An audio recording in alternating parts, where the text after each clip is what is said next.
Hey everyone, Scott Hansen here from NFL Red Zone. I hope you're checking out 1 hour of 5 Yard Rush, one of the best podcasts on NFL football in the UK.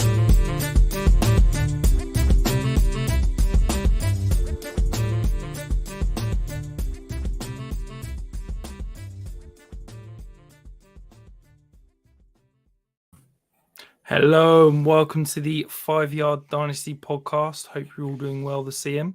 Unfortunately, Liam is moving house. He'd rather move house than do a podcast with me at the moment, which we can let him off for.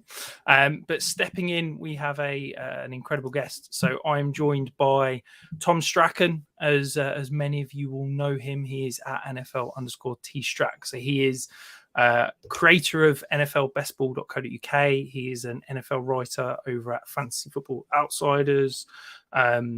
He's also a featured writer for Fantasy Pros. He is the best ball and stack king. Tom, how you doing?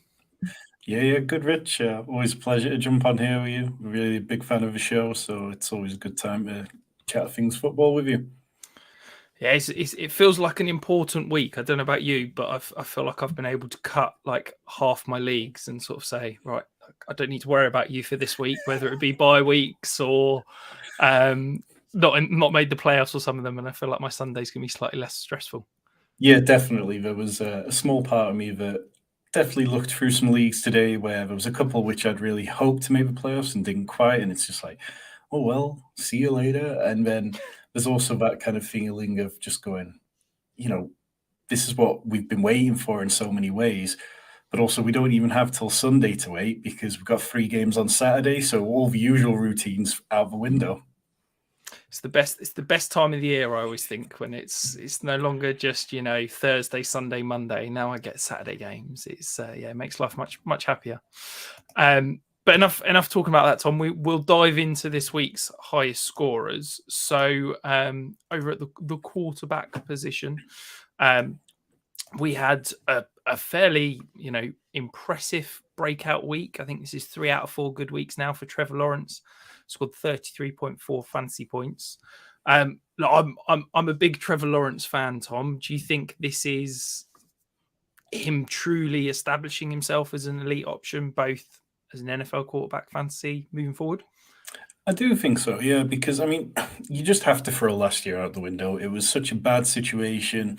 The team around him wasn't ideal, but this year, he's got more competent coaching. He's got more weapons to throw to. Since the bye week, he's been the QB2 in fantasy. He's been a top 12 QB in 4 of his last 5 games. But it's also the little things like he's not throwing interceptions. He hasn't thrown an interception in his last 3 games. His completion percentage over, I think, the last 4 games is 71.8%, which leads the league. So he's doing all the little things and all the big things. So I'm very impressed by him. And I think, people kind of got a little too down on him over the summer because of how bad last year was and threw out all the evidence we'd seen of him in college. Yeah, absolutely. I think you hit on it perfectly there, where you said kind of throw last year out. And, if you treated this year almost as his rookie year, there was some things he had to work through at the beginning of the year. But this last stretch, and, you said 4 out of the last 5 games, it's been really impressive. And I think that whilst perhaps the fantasy production has been good, we've not seen that Justin Fields level breakout. For me, it's the NFL level throws that he's able to make. And I think that I know that he is going to be a starting quarterback in the NFL, heaven forbid injuries, but for the next 10, 15 years. And there's not many guys that you can say are going to be starters for the next 3 years, let alone, 10, 15. Yeah, and just going back to your point there about the level of throws he's making, the game against the Ravens, that 4th quarter was incredible. Some of the throws he was making, just play after play, against a defense that has played really well at times over the last few games. He looked incredible. Yeah, and there's more to come. I think they're going to add options to this offense. We talk about, yes, they spent a load of money in the offseason. It's like Christian Kirk and Zay Jones, and they're paying him like number 1s and number 2s. But actually, if Christian Kirk's your number 2 or your number 3, and Zay Jones is your number 3, number 4, you feel a lot happier. And don't forget, they've potentially got Calvin Ridley coming back next season. I expect them to add another person, whether that's be probably in the draft rather than free agency. I'm not sure they're going to have much cap space to go and spend. And I think that this offense is going to take another step forward next year. And I kind of feel like we're approaching that point where this is the last time you're ever going to be able to acquire Trevor Lawrence for the next 5 or 6 years, because I think he's going to establish himself as that, probably not the elite tier, but certainly in that second tier of quarterbacks with the, Kylers, Joe Burrows, Justin Herberts, that kind of level. Yeah, definitely. And I think, in terms of feeling like you're buying high on Lawrence, I don't think that's the case right now. I think you're buying a good value, and it's only going to increase, like you say. Yeah, absolutely. And then to round out the quarterback position, we had yet another incredible week from Jalen Hurts with 30.4 points. And then Russell Wilson, a mini breakout, seems, I don't know about you, but showed some signs of life with a 26.6 point performance. Do you think this is him finally establishing himself in Denver and maybe a glimpse of some hope for next year?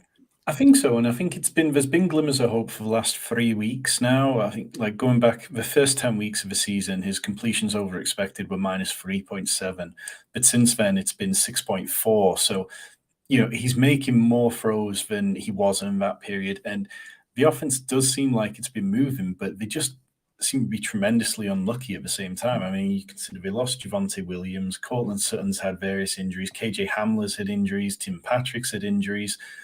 And even though Russ has been terrible and Nathaniel Hackett's been a big part of everything that's bad, it's worth noting that there are signs of life, and we have to kind of spin forward and think about how this offense is going to look next year and what are the things that we can hold on to. And I think right now there's enough that in the one league where I've got Russell Wilson, I'm not selling him low. I feel like there's enough hope that he can turn things around next year with a new head coach, offensive coordinator. I think there's definitely signs of life, and I think we said on last week's pod that he's not going anywhere till 2025 or 2026 at the earliest. The contract is ridiculous. The concern for me is, while Sunday was better, and I think there's definitely some signs of life, you just look at the numbers. He had an average depth of target 4.5 yards on Sunday. Okay, his average time to throw was 3.2 seconds. Those two things shouldn't work. You shouldn't be holding the ball for over 3 seconds and your average depth of target only be 4 yards downfield. That shouldn't compute.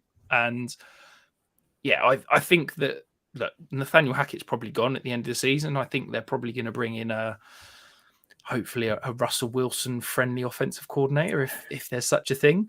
But I do think there's some glimpses that hopefully he can be a QB2 for fantasy over the next couple of years.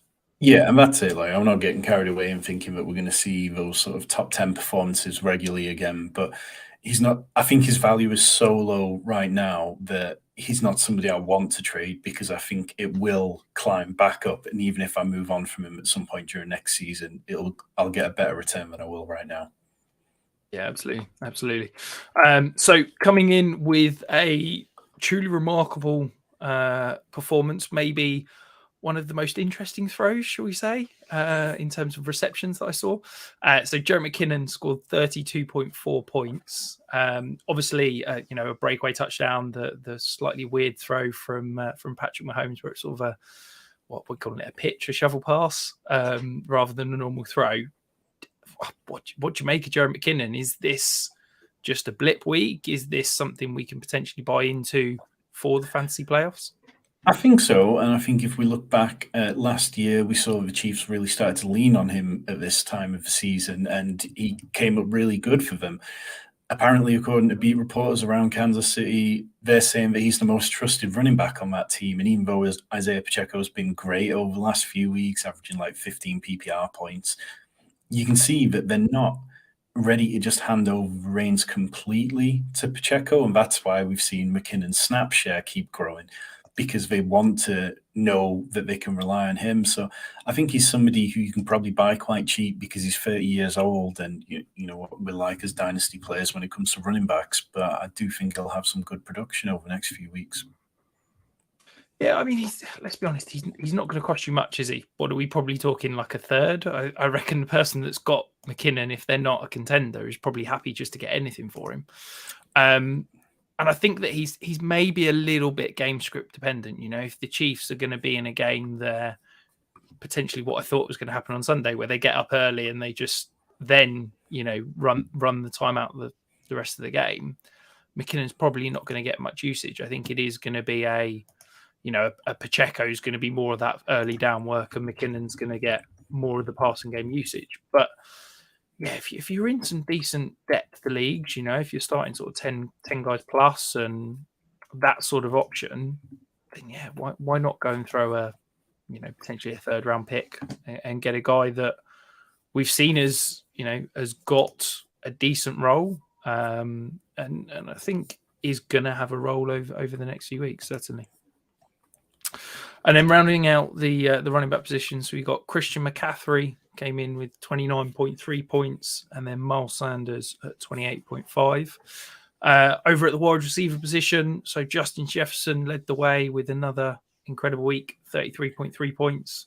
Jerry Jeudy equal first, 33.3. Obviously, we touched on Russell Wilson early. It felt like Jerry Jeudy was the guy that would kind of tempt and tease but never quite deliver. Do you think that we can bank on Jerry Jeudy moving forward, Tom, or do you think this is a glimpse and he's going to disappear again? I think in games without Courtland Sutton, I think we can, but it kind of, we've not really had a lot of clarity on how bad Sutton's hamstring injury is, but he's one of those players, Jeudy, that this looked obvious, this one, against a team where they were going to be in playing from behind script heavily for the whole time, that he could see good volume. But yeah, I don't know. I mean, he's got games coming up against the Cardinals and the Rams. The Rams rank 31st in DVOA against wide receiver ones. So that'd definitely be a matchup I'd be happy to play in him. The Cardinals have been better against wide receivers lately. So I think you just have to play the matchups. You have to consider, is it Brett Ripien at quarterback or is it Russell Wilson, and who else is on the field? Because when there is a lot of, you know, when they have more of their options, including Greg Dulcich and Courtland Sutton, Judy's weeks, they've kind of been more of those better and best ball weeks than they've been for managed leagues. Yeah, I think it's interesting you're saying about kind of Sutton being out, and obviously you'd expect a larger target share.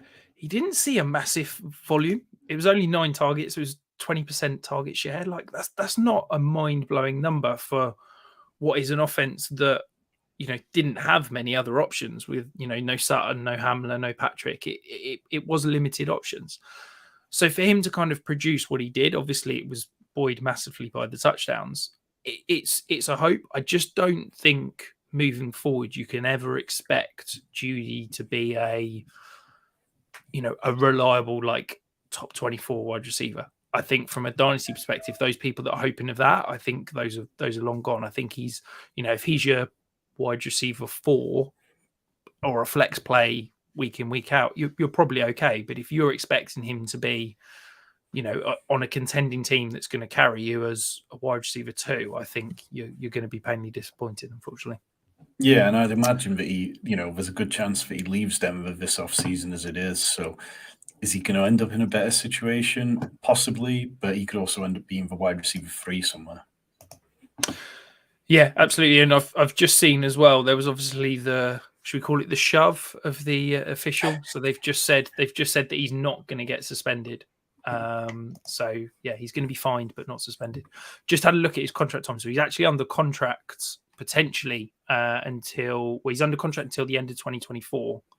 But has got the 5th year option, so could potentially be there till 2025. But there were obviously plenty of trade rumors around him at the trade deadline, so that could be a guy that gets moved in the offseason potentially. So moving the final wide receiver, Jamar Chase had another fantastic week as basically the only healthy wide receiver in Cincinnati at 28.5 points. Over at the tight end position, maybe one of the most ridiculous weeks I think we've seen. Evan Ingram, 39.2 weeks. Tom, what did you make of that? I mean, this was This is one of those things, those performances that's going to be remembered for years by people who played him. I mean, you talk about things like Alvin Kamara's 5-6 touchdown day, whatever it was a few years ago on Christmas Day. This is one where, it propelled teams into the playoffs. The guy who won the regular season 1 million prize on Underdog won it on the back of an Evan Ingram stack. It's like, this was absurd. Before this game, Ingram was averaging 7.9 points. He'd had one game over 14 points all year.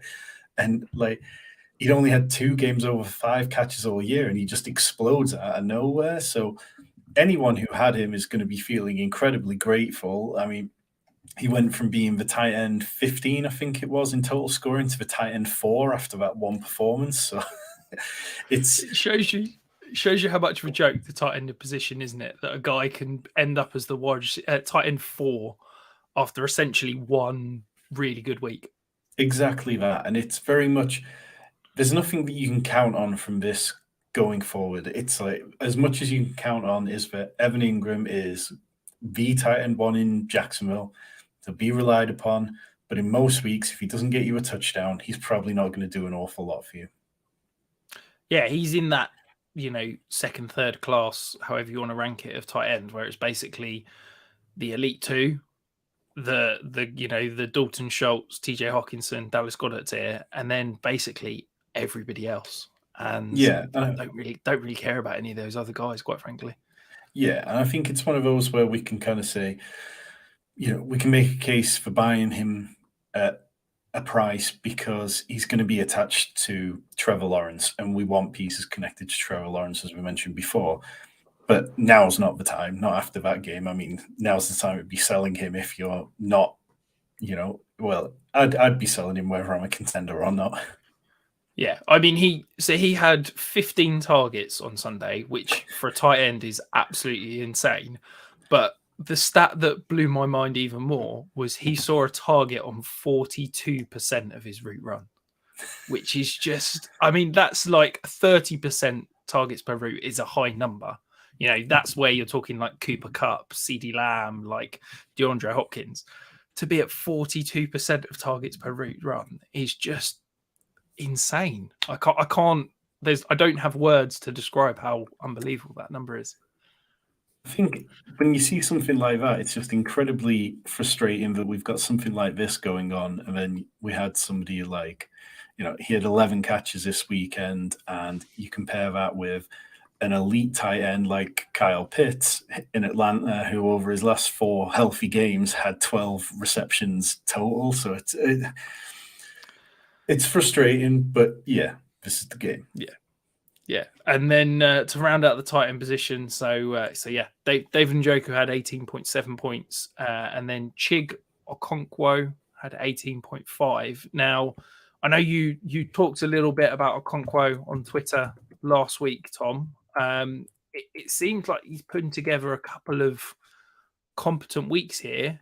Obviously, any fancy relevancy from a rookie 4th round tight end is noteworthy.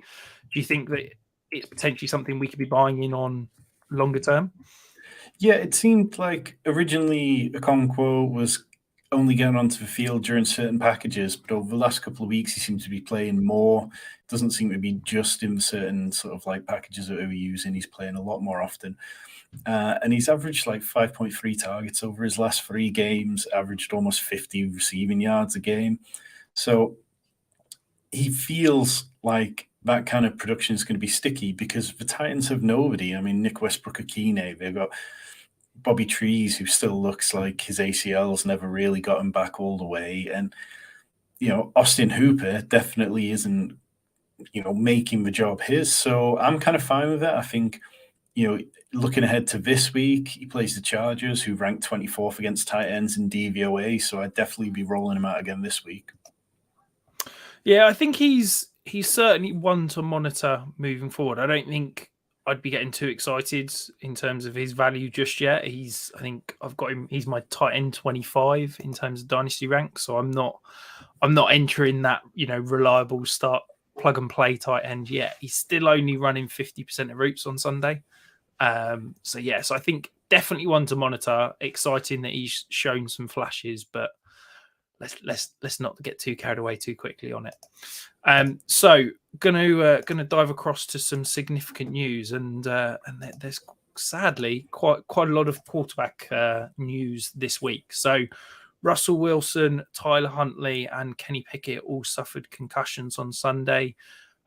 Average return time is about 9 to 10 days for a concussion. So I think we're kind of expecting those three teams to basically not have them on Sunday. Is that what you're expecting? Tom? I think Kenny Pickett wasn't at practice today for the Steelers, but Tyler Huntley was, and that's normally kind of a good indication that they should be trending right. After the game on Sunday, John Harbaugh and a couple of others connected to the Ravens all seemed very confident that Tyler Huntley was going to be fine for this week. So I don't know whether it's a case that he wasn't properly concussed, but he was just placed in the protocol. Okay. All right. That's, certainly one to monitor. Hopefully, if you're in the playoffs, you're not relying too much on any of those three to be starting because they've not been doing it for you recently. DJ Moore, a knee and ankle injury. Apparently the MRI was okay. A few reports I've read from some of those kind of Twitter doctors are suggesting that it was a similar motion to the Deebo Samuel injury, so could potentially be a high ankle sprain. Any thoughts, Tom? Just that DJ Moore is never going to catch more than 4 touchdowns in a season. I think this is the 4th consecutive one where he's been stuck on that number. Yeah, it felt before this week that it was finally right. Sam Darnold's back. DJ Moore's gonna, finally produce what we'd hoped, and yes, doesn't look like it's going to happen again, does it? So T. Higgins is still suffering with that hamstring injury. I certainly know he cost me in a couple of places where he was active and then didn't play. Apparently, I don't know how true this is. Apparently, the coaches told him that he wasn't going to play, and he ran on the field for the first snap of the game, and before they realised and pulled him off. So it's a really weird situation because if the coaches were thinking that, then surely he would have been inactive for the day. Or this is what I thought. But they never.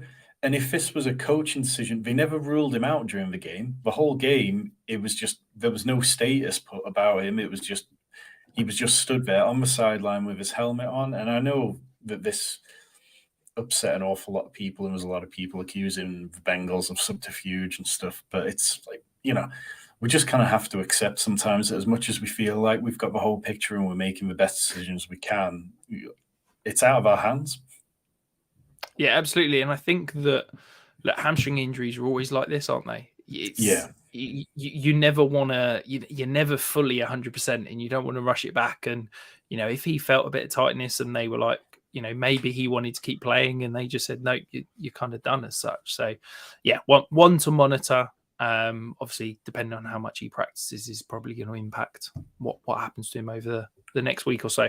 Dameon Pierce left the game with an ankle injury. I haven't seen any reports or information about that. I don't know if he's likely to play so far this week. Tom, have you seen anything? The only thing I saw was today that or was it maybe yesterday, that they waived Eno Benjamin, who's had a real roller coaster of a year, and that basically leaves them with Rex Burkhead on the roster, unless there's somebody I'm forgetting. And I can't imagine that they would have waived Benjamin unless there's some kind of discipline issue otherwise.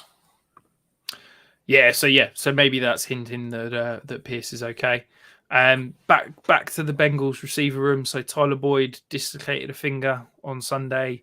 Never a good one for receivers. Could be that, depending on, I don't know what finger it is, but it could potentially be strapped up and played. But I'd imagine that's probably a couple of weeks out. And then the big one that, I'll be honest, I forgot to include. So Tom came to the rescue. Kyler Murray, obviously, ACL injury. It's been confirmed today that it is a full tear of the ACL. Absolutely brutal. I know there's a few of my playoff teams that I was relying on him. What do you think about his kind of dynasty value moving forward, Tom? I think it's precarious, to say the least. I think, you look at the situation in Arizona. Cliff Kingsbury could be on the way out. Apparently Michael Bidwell's not worried about the size of the contract if it comes down to moving on from Kingsbury. And if you move on from Kingsbury, then this is going to be the first time that Kyler's had a different play caller scheme, all those kind of things. I was listening to Nate Tice on the Athletic podcast, and he was talking about how they use the same terminology that Kyler's been using since he was in college. And if you're asking a player who, let's be fair, we've heard plenty of negative stuff about his studying ethic, to recover from an ACL injury and learn a whole new scheme and play for a new head coach, that would be quite a lot. And we've also seen, like, over the last year, we've seen J.K. Dobbins need additional surgery after his knee injury. We've seen Robert Woods doesn't look like his old self. Odell Beckham, it's almost a year since he tore his ACL, and he's only just getting ready to play. So these ACL injuries, I wouldn't want Kyler Murray on a team unless I was in a rebuild mode, and I think you can probably acquire him quite cheap. But it definitely feels a little sketchy. And just stretching a little bit further afield on the Cardinals again, DeAndre Hopkins got no guaranteed money from next year. We know he's the kind of wide receiver who seems to want to renegotiate his contract often. Marquise Hollywood Brown needs a contract. He'll be entering his 5th year of his contract. So there's a lot that could change in Arizona, and it wouldn't be surprising if a new head coach came in and wanted to change a lot of things. I think that if you're looking at Kyler, you can't expect him to be a starting quarterback for your fantasy team week 1 next year. I think that we've seen with these injuries, it is a year, and we're 9 months away from the start of next season.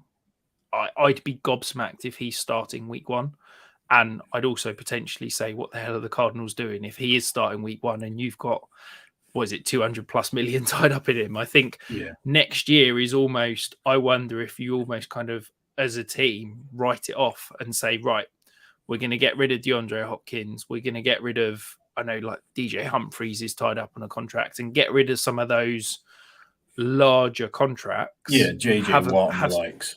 Yeah, have a big dead cap hit next year, use it as a rebuilding year, and say, right, 2024, Kyler will be 100%.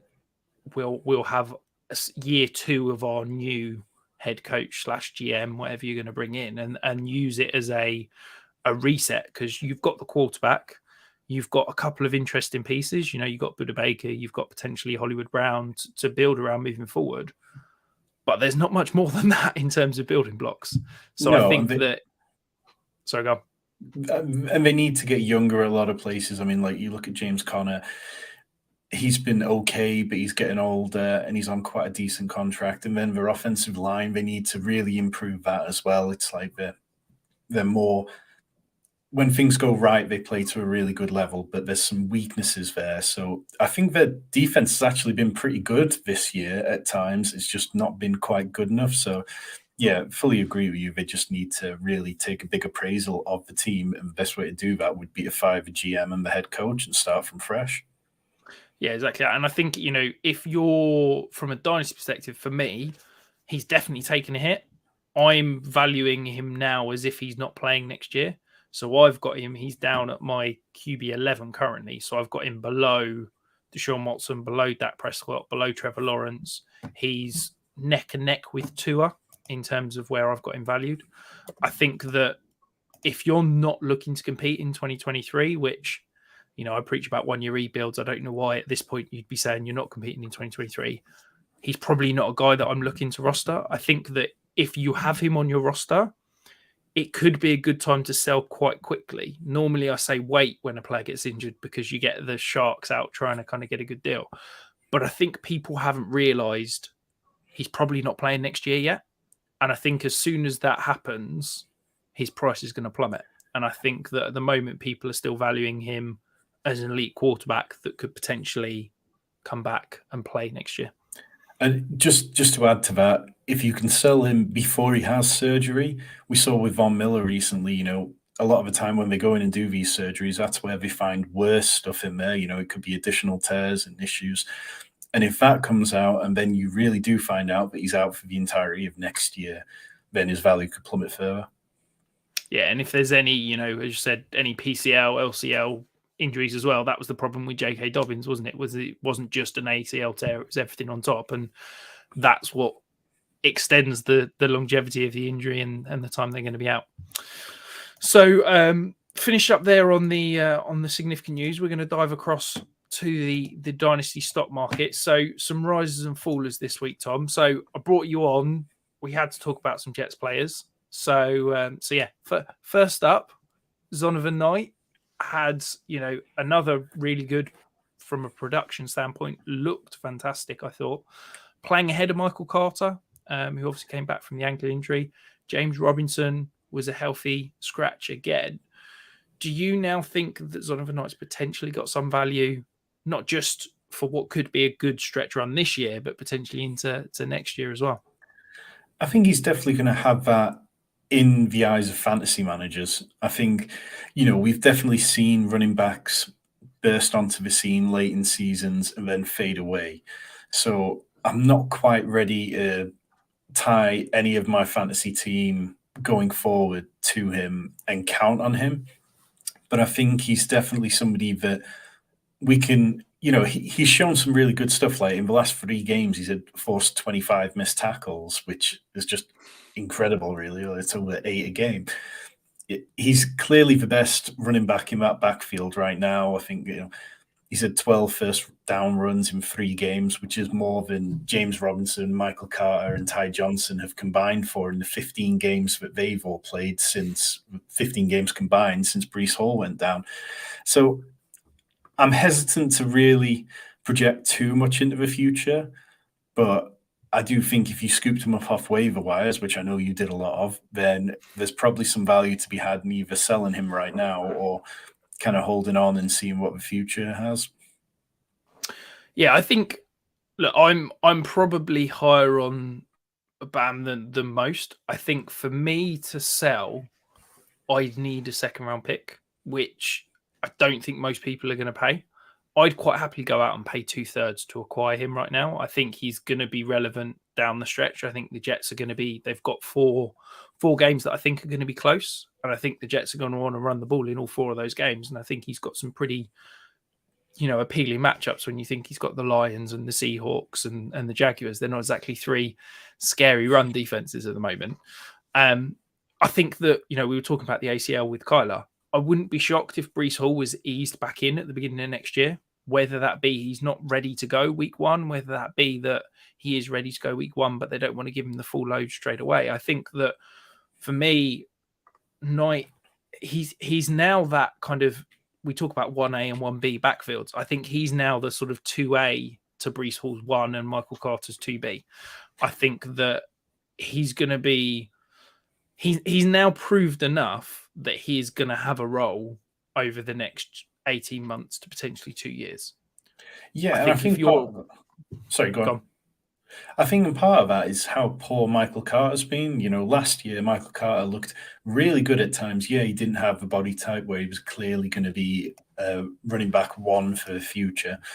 But he played really well between the tackles and he was a good player. But this year, he's definitely taken a step back in his production and opened the door for somebody like Bam to take the job. Yeah, I mean, Michael Carter, I don't know if he's rushed back from injury and isn't 100% fit, but Sunday he was absolutely shocking. I can't speak badly enough. The offensive line isn't in a great place for the Jets at the moment. We're carrying a lot of injuries. We had another one. George Fant got injured again. I think we're on tackles 8 and 9 this year. Like it's absolutely obscene. But Michael Carter averaged 1.8 yards after contact. It's like, he had 5 carries for 5 yards and he fumbled. It's just, it was poor. The idea of Michael Carter was that he was going to be a weapon in the passing game as well. And the Jets don't seem to trust him there as much anymore. I really liked Michael Carter last year, and I think thought he was going to be a really nice 1-2 punch with Breece Hall, but I'm now concerned about Michael Carter moving forward, definitely. So the next kind of riser, shall we say? So Justin Herbert, he's not had the fantasy season that we'd hoped. He's not been that truly elite QB1 that would be carrying some teams. He's shown flashes. He certainly had some unbelievable throws, but look, on Sunday he was fantastic. He's finally got Keenan Allen back. He had Mike Williams back on Sunday, and it feels like this is kind of the Justin Herbert that we know and loved and hoped would be back. Do you think that we're going to see a stretch of 4 games here to finish the season to get us back into Justin Herbert as a top 3 Dynasty QB? I would certainly hope so. I mean, Sunday was the first time all season that he had both Keenan Allen and Mike Williams healthy for an entire game, and it resulted in his highest passing yardage of the season with like almost 370 yards. So it's been really unfortunate, the injuries they've had this year, and unfortunate things just seem to happen to the Chargers. I do think that his value is probably somewhere in between where it got talked up to be and the lows points. I think it's very difficult for him to compete with any of the dual threat quarterbacks, and we've seen that Justin Fields has probably jumped ahead of him in that regards. We've seen Jalen Hurts has probably jumped ahead of him. So I'd probably have him. I don't do dynasty rankings myself, but I'd probably be looking at about that sort of quarterback 6 to 7, 8 range myself. Yeah, I think I've got him. So I've got him QB 6. So he's wedged behind Joe Burrow and ahead of Justin Fields in a tier with those two and Lamar Jackson. So he's in that kind of second tier behind Allen, Mahomes and Hurts. I think that, I guess the one hope I've got is that whilst Keenan Allen and Mike Williams are both getting older, I'm hoping that the Chargers are actually going to spend an offseason going, we have got this incredible asset of a guy that can make every throw and has an absolute howitzer for an arm, is a complete freak in terms of his physical ability, but his ability to manipulate and deduce what's happening pre-snap. Let's build around him and let's go and get out an inventive and creative offensive coordinator, because the Lombardi offense is shocking.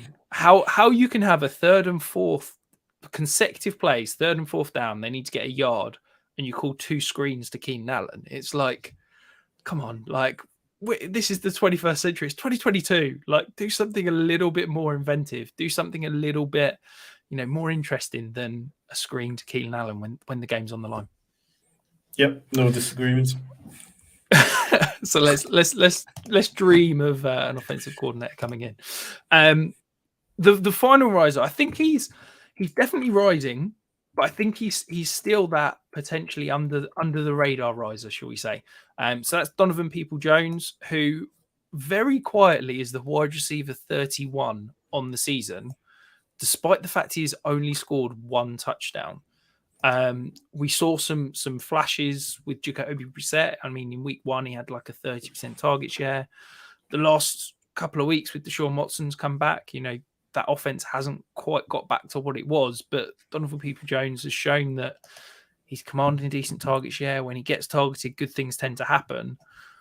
Is he now a player that we can start to buy into as an asset to hold long term? I will be. I think, and just going back to your point, he's having a better season than Alan Lazard, Jerry Jeudy, and Deontay Johnson.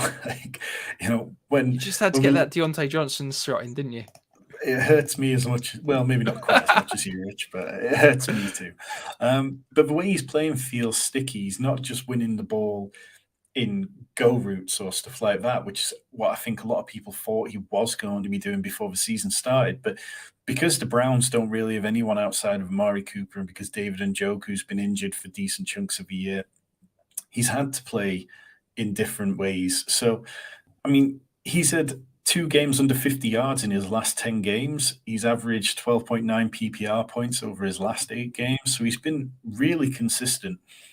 And when you play in a lot of the same kind of leagues that we do, where you're starting like 3-4 flex players sometimes, that's the kind of player whose value is really high, just being able to plug him in as one of your flex positions every week and count on 12, 13 points, when a lot of the players that we end up plugging in end up getting sort of 4 or 5 PPR points because they're a bit sketchy. So I really like him. I think he's somebody who I'll draft a lot of in best ball next year. And I think the Browns are going to have a probably ropey end to the season. Everything seems to have fallen downhill for them now. They're out of contention for the playoffs, and it's just about building that chemistry with Deshaun Watson for Peoples-Jones now. And I'd be confident in him for next year. Yeah, I think this is a guy that was one of the most highly regarded high school receivers we've had in recent years. You know, he's a 5-star recruit coming out, didn't have a good college career, and kind of, you know, fell to the 6th round, and it took him a little bit of time to get going, but he's been really impressive. And I think that the good thing is that he is always going to have some value as a kind of what the heck kind of guy, because he has a decent kind of target profile. He's not just catching everything short and intermediate. You know, 22% of his targets this year have been 22 yards downfield. He gets those deep shots, which is what's money for fantasy. And, you know, yes, in a PPR league, we can sit there and say, but he's going to get, you know, I want someone who's going to get 15 targets and 10 catches, and that's 10 points on the week. But he catches one 40-yard touchdown, and that's a great week. And, you know, wide receiver 31 on the season and has caught one touchdown. Like, if we're giving him what an average touchdown volume would expect, it's around 4 or 5 touchdowns, depending on what metric you use. He's like a top 20 wide receiver.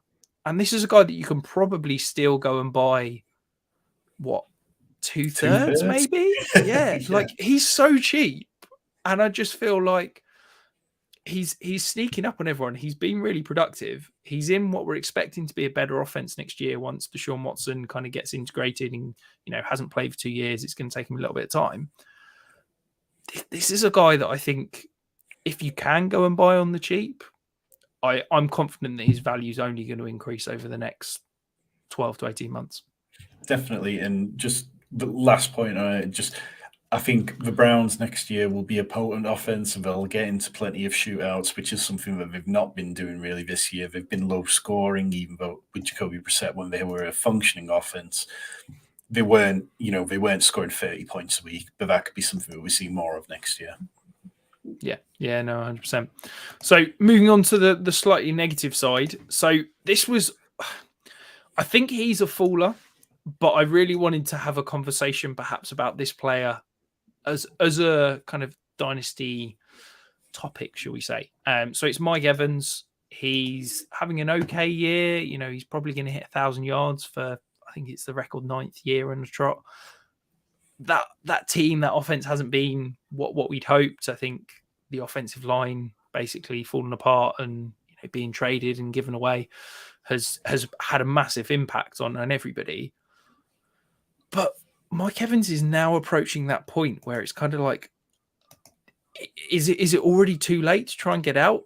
Are you not going to get any sort of return on the price that he is? You know, I feel like his value is only going down. Yeah, definitely. And he's somebody that I thought I was buying low on a few weeks ago. And since it just, you know, it's been pretty ugly. But like, I think he's had, you know, he had the 68-yard passing touchdown called back this week for a holding penalty. I'm fairly sure he had another big long pass, which was called back for a penalty a couple of weeks ago. It was like 40 yards or so. But it just doesn't seem to be happening between him and Tom Brady this season, whether that's because of the offensive line is, you know, injured and a lot worse than it was last season, and Brady's not, you know, trusting things to develop downfield, or whether it's just gone. But like, yeah, outside of Chris Godwin, it's very difficult to trust anyone in the Tampa offense. And I'm kind of at a point where I think there's a lot of questions around the Buccaneers for next year. I think if cap comes in at $220 million, they're still going to be about $40 million over that. And as much as people like to say, well, the cap isn't real, this is what happens to teams when they go all in and, you know, you put all the void years on. Then at some point the bill comes due and you have to pay it. And that's why Tampa haven't been able to improve the offensive line this year. They lost free agents who went elsewhere because they were getting paid better elsewhere. And even if Brady moves on, you can look at that offense and go, okay, well, there's a lot of good weapons there, but they're probably going to have to make a few more compromises if they want to be a good offense next year. Yeah, and who's going to be the quarterback? You know, I don't think Tom Brady's going to be hanging around. I think Tom Brady's going to play next year, but I don't think he's going to be in Tampa, because I think that he realizes that, look, the only reason Tom Brady's coming back to play is to win a Super Bowl title. And I don't think that roster is in a position where he can win a title. So I fully expect Tom Brady to move on. He's a free agent at the end of the year. Despite the fact he's a free agent, he's going to cost the Bucks $35 million in cap space next year because of the way they've, you talked about the cap, and yeah, the cap isn't real. You can manipulate it, but this just shows the piper needs to be paid at some point. And they've kicked the can down the road. They've kicked the can down the road to have this 3-year competing window. But at the end of that 3-year competing window, you almost need to reset and go again. And I think that's what the Bucks are going to do. And I think that that's really going to have a massive impact on particularly Mike Evans' dynasty value, because as soon as Tom Brady walks out the door, you've said they're $40 million over the cap. They're not going to have an early first-round pick. I don't think they're going to have an appealing roster to go out and get a Derek Carr or someone like that who could be traded, who's got that no trade clause. So who's going to be the starting quarterback? Are we looking at a Blaine Gabbert-led Buccaneers team next year? Where's the quarterback coming from? And if that's the case, you kind of look at these things and you go, okay, whose receiving production would I trust more next year? Is it Chris Godwin, who primarily plays from the slot? Is he going to have an easier time getting receptions with a new quarterback? Or is it going to be Mike Evans, who sees the high value downfield on the boundary type of targets?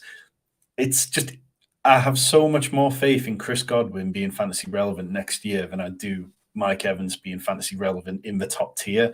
And over the last few weeks, I think, I was looking at this earlier, and he's finished outside the top 30 wide receivers in each of the last 5 weeks. That's not what we bought into Mike Evans for. Yeah, no, I think that's a perfect point. And the only thing I would say is that I'm just looking at Mike Evans' contract now. If the Bucks were to trade him as a post June 1st designation, they'd save $15 million in cap space. Now, if Tom Brady's walking out the door, we've said we don't know who the quarterback's going to be. I can't imagine they're wanting to hold on to a guy that Mike Evans, who's coming towards the end of his career. He's probably not in that next phase of the Bucks franchise. Yes, he's a franchise cornerstone and probably one of the best receivers they've had in the history of the franchise. But can you move Mike Evans on for what, maybe it's an okay contract with where contracts have gone? You've got like an $11 million base salary next year.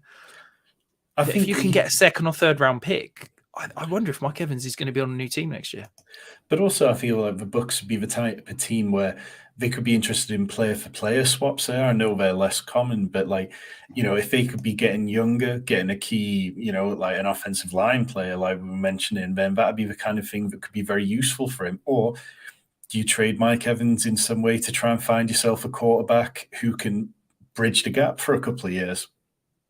Yeah, and also let's not forget, the Bucks have still got Russell Gage under contract. They've got Chris Godwin under contract. I can't see them potentially willing to pay all three. So yeah, I think if you've got Mike Evans, okay, if you're competing this year, maybe fine. But this could well be the end of his kind of life as a top 24 dynasty wide receiver. I think that the bottom could fall out very quickly. And with these aging wide receiver, it tends to go a lot quicker than we expect, and when it happens super fast.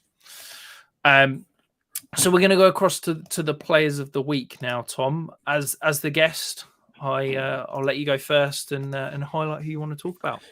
Yeah, well, for me, it's going to be Justin Jefferson. I know we kind of briefly touched on the fact that he was tied with Jerry Jeudy for points this week, but he now has 22 100-plus yard games in his career. That's 46 games. So, that's almost 1 out of every 2 games he's going for 100-plus yards. And,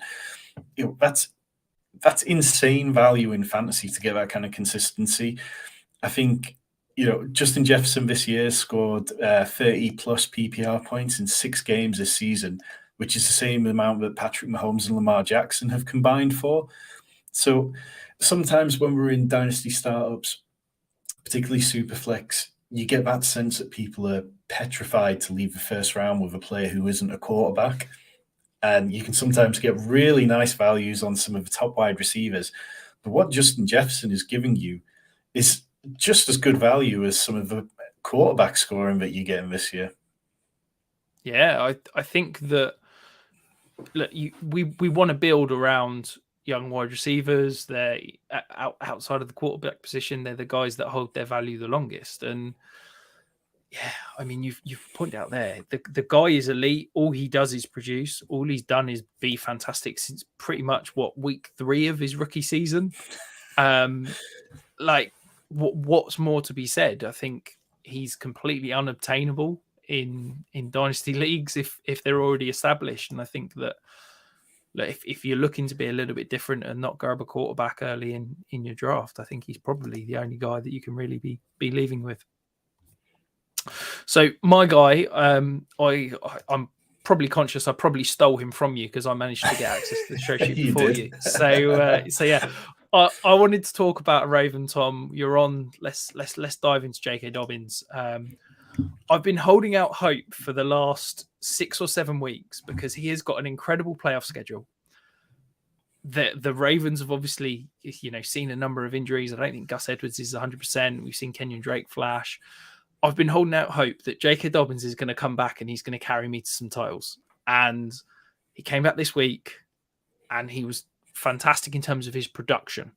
I think what he did on the field was amazing. I think that hopefully the Ravens are going to lean on him moving forward over the next few weeks, particularly if they've not got Lamar. But he didn't look particularly smooth, Tom. Now, no, you are a Ravens fan. You're watching this far closer than I am. What do you think about J.K. Dobbins moving forward?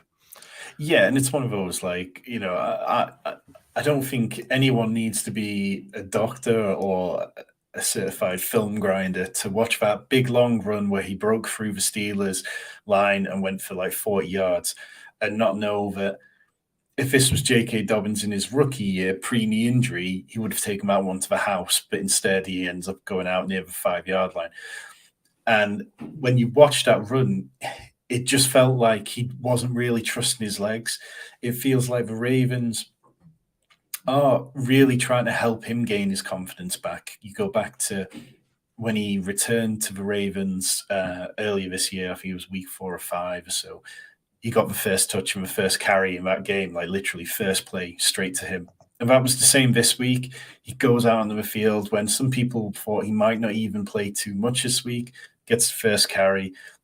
And, he ran 15 times for 120 yards and a touchdown.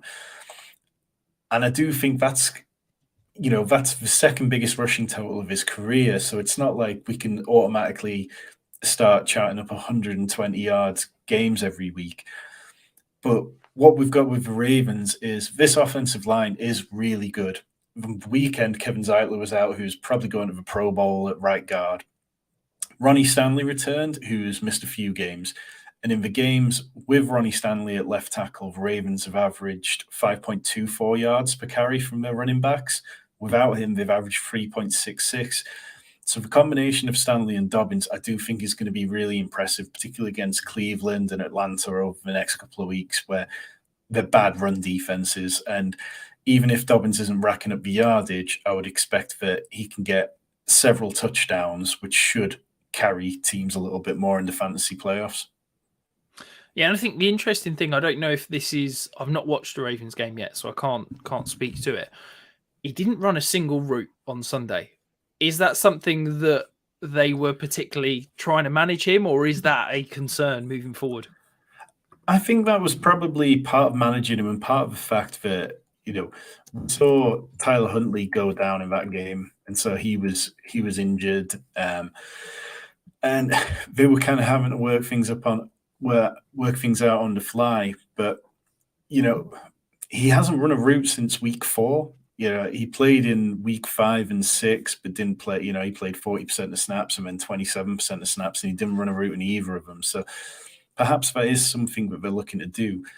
But I don't really think Kenyon Drake is going to see a lot of consistent work. So at some point, if Gus Edwards isn't running routes, we know that's not particularly his bag, and J.K. Dobbins isn't being used there, then Gus Edwards is going to have to start. Kenyon Drake's going to have to start playing more, and I'm skeptical of that. I think things will probably change more if Lamar's back, not this week, but the week after. Yeah, I mean, it was a weird week for the Ravens. Only there was only 6 routes run by a running back, and that was all Kenyon Drake. Gus Edwards didn't run a route, and neither did Justice Hill. So, yeah, not what you'd normally expect from an NFL offense at the moment.